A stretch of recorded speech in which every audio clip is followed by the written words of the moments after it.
আমরাও তৈরি, নরেন্দ্র মোদীকে ভালো করে উত্তর দিয়ে দেবো। এই 2026-এর নির্বাচনে মমতা বন্দ্যোপাধ্যায় 250টা সিট নিয়ে আসবে। এই যে দাওয়া বাজবে না, এখান থেকে যে বাঁশি বাজবে, 2029-এ মোদী ফিনিশ। বিজেপি কটা পাবে দাদা? বিজেপি আর কটা পাবে? 30-এর নিচে। হ্যাঁ, যতই বাড়ানোর চেষ্টা করো বাড়বে না।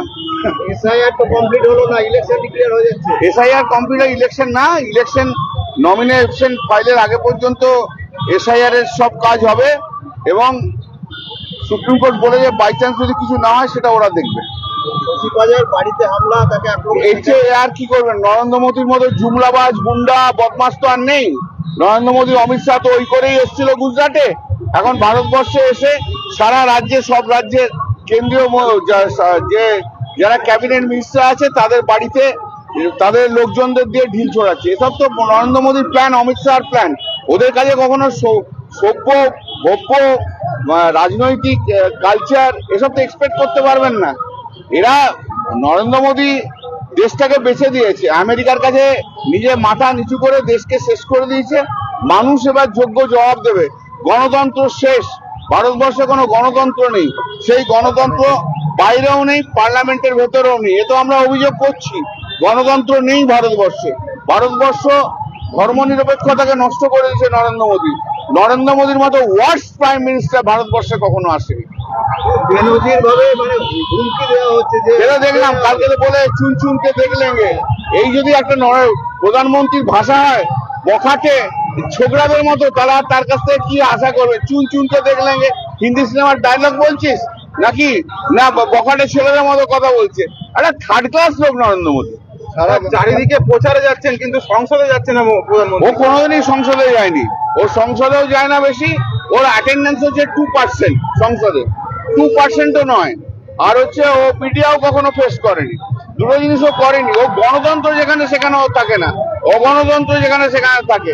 যেখানে গুন্ডা বদমাশি করতে হবে সেখানে থাকে, যেখানে নয় আমেরিকার কাছে মাথা নোয়ানোর সময় সে সময় আছে, ভিড় দর্পে যায় অন্য জায়গায়। কি করছে ভগবান জানে। ওই ইয়েকে পাঠিয়ে দিন না, অমিত শাহকে, আর তার সঙ্গে সাথী হিসেবে শুভেন্দু অধিকারী।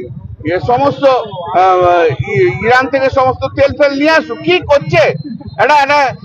ওর তো অমিত শাহ একটা ষাঁড় আছেই, সেটা কাঁথির ষাঁড়টা তো রয়েছে ওর ঘাড়ে দিয়ে। হরমুজ হোক আর নাই হোক, ওর ঘাড়ে দিলেই সব বেরিয়ে চলে আসবে। গোটা কত সিলিন্ডার দিয়ে দিক না, আবার ভবানীপুরে দাঁড়াবে। ও যেখানে ইচ্ছে দাঁড়াক, সেখানেই হারবে। ও শখ অনেক। এসআইআর এ সারা বাংলা জুড়ে কয়েক লক্ষ বৈধ ভোটারের নাম বাদ আছে। সে তো আপনার চেয়ে আমি ভালো করে জানি, আপনার চেয়ে তো আমি বেশি লড়ছি। আপনি তো শুধু বাইক নিচ্ছেন। আমাদের লড়তে লড়তে সবাইকার ক্ষতি হবে, একা তৃণমূলের নয়। সবচেয়ে বেশি ক্ষতি বিজেপির। হিন্দু মহিলাদের এত নাম কাটা গেছে, বিজেপি বুঝবে যে কোন জায়গায় করেছে। রাস্তায় নামতে দিন না। এই তো দেখলেন প্রায় 2 ঘন্টা মিছিল করলাম। কি লোকের, জনগণের সাড়া, কিসের জন্য সাড়া? তারা তো বুঝতেই পারছে যে আমাদের গণতান্ত্রিক অধিকারকে কেড়ে নিচ্ছে এই বিজেপি। আর আমাদের যতটা উন্নয়নের দরকার ততটা মমতা ব্যানার্জি করছে। এই তো এত তো সাড়া, আর এত সাড়া আছে বলি তো আপনারা দৌড়ে দৌড়ে এসছেন। নরেন্দ্র মোদী সারা ভারতবর্ষ বন্ধ করে দেবে, আপনি চিন্তা করবেন না। নরেন্দ্র মোদী সারা ভারতবর্ষ বন্ধ করে দেবে। আর ওর কিছু পেট মিডিয়া আছে, আপনাদের কথা বলছি না, আপনাদের মালিকদের কথা বলছি। ওই কিছু পেট মিডিয়া আছে, তাদের দিয়ে তাদের কাছেই রাজা হয়ে থাকবে, আর কোথাও থাকবে না।